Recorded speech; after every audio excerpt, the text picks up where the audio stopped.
part of our Mugdock Country Park series, and we are at Gallow. Just behind me you can see the Gallow Adventure Trail where there's a play park, and we are going to be doing Gallow itself and then walking in a little bit further till we get to the drowning pond, which we'll tell you a little bit more about later.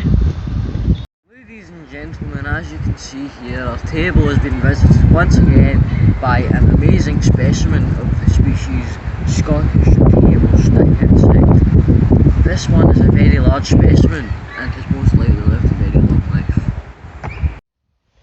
Ladies and gentlemen, there are lots and lots of specimens and animals to see during your explorations of Mugdock Country Park. However, there are some species and animals that you wouldn't expect. For example, the lesser known Scottish snake table snake, but then you've also got the two species of the lesser known Scottish table stick insect to accompany it, their natural prey.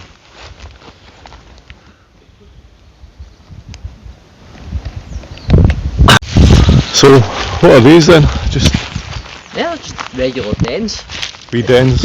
As far as I know, the Mugdock staff or the children built them during one of the activities that we mentioned before on the boat. Obviously they change over time, so yeah, so you're never doing the same thing over and over again in Mugdock when you bring your children. For big kids as well. Yes, we're all big kids, I think. I think this kid's a wee bit too big, maybe. Yeah, it's just a little bit. Just a little bit, but yeah. So it'd be nice, a nice wee cosy den in here. Can we recover you from the den? Squish back it again. I think these kids are too big as well. We're cutting their heads to bits and branches. But yeah.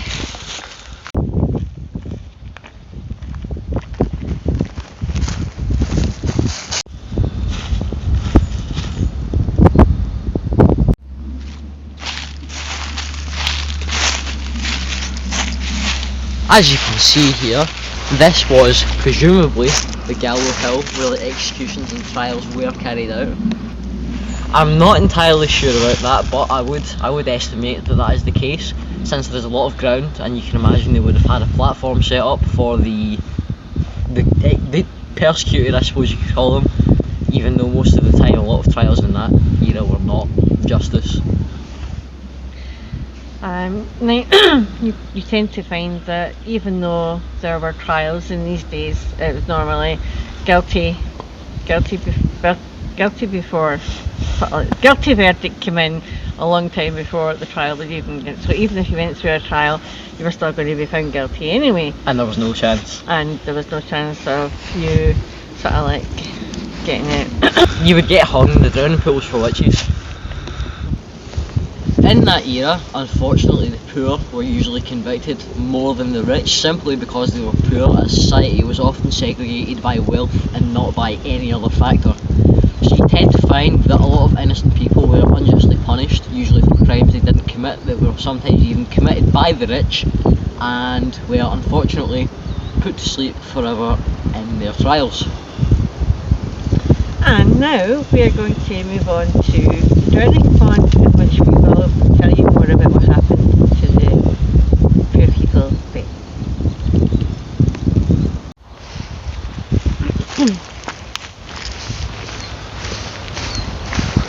Listen to all those lovely wee birds that's sniffling in it. And that's very nice. There's nothing more enjoyable than bird song than a walk through the woods.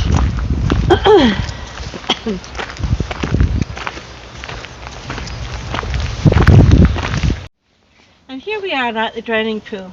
Now, as you would probably know from history, there were two ways of dealing with people that were convicted of being witches, and they would they would get burned at the stake, and another one is that they would be condemned to being shoved into a pool like this one.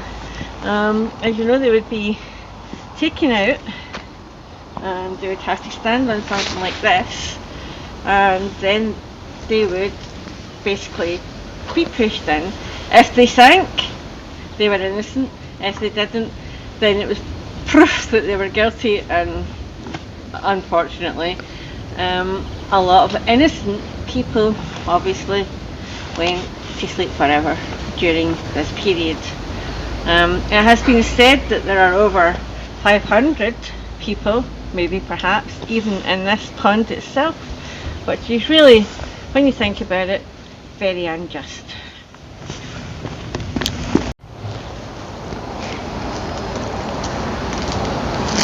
Now don't let what the unicorn has just told you put you off from coming up here, because this whole area, when it gets to the springtime and the summer, is absolutely gorgeous. But even now, it's got a beauty in its own right.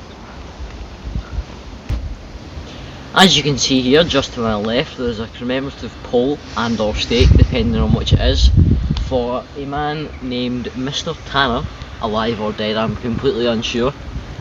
And on that pole, you can see there is a little sign for frogs, which means that on this pool that was once the drowning pool, is still called the drowning pool, there are things such as frogs and toads, probably during the summer rather than now, during the much colder weather.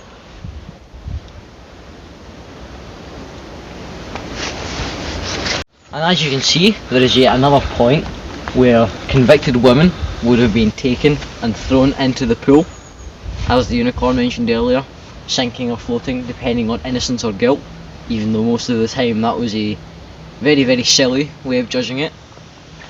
But nonetheless, they would persecute as many as 2 or 3 witches in one trial, so the pool had quite a lot of points to throw women in.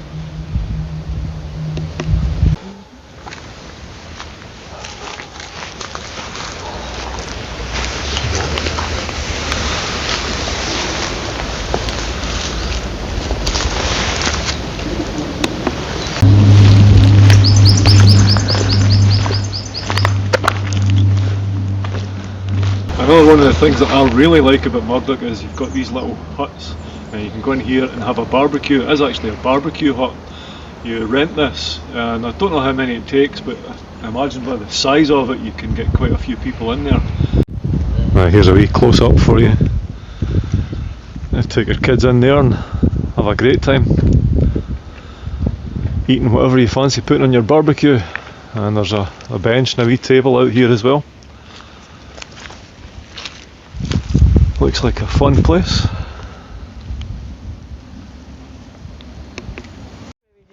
Oh look, another wee den. I wonder if the unicorn's going to go into this one. Nope, she's not going into this one. Looks like the yak is going in. After all, it's a fallen tree, right? That's how that works.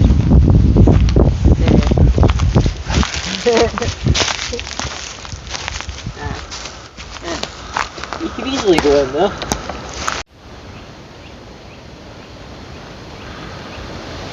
As you can see now, just above me, there is one of the bird boxes that the unicorn previously mentioned in one of our much sooner videos, to feed the birds during the winter months such as these, even though it's not necessarily winter anymore, it's almost spring, but still it'll serve them a bit longer.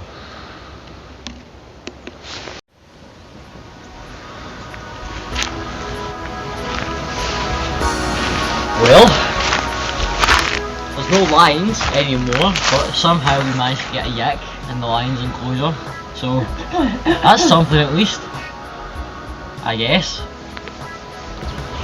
So now with a better concept of size, you can imagine what it would have been like for 2 fully grown adult lions. I think they were both males, with maybe 1 female and 1 male. I still haven't looked at the boards in a while, but you'll know because you've seen the videos recently, presumably.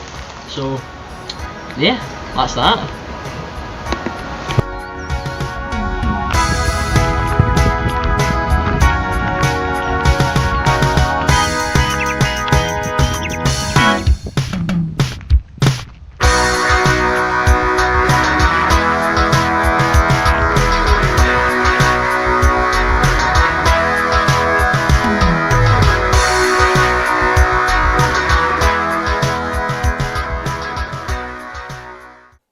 Hi everyone, thank you for joining us for the last in our Mugdock series. We hope you weren't too intimidated by the information that we shared on the Drowning Pond, because it's such a lovely park at any time of the year.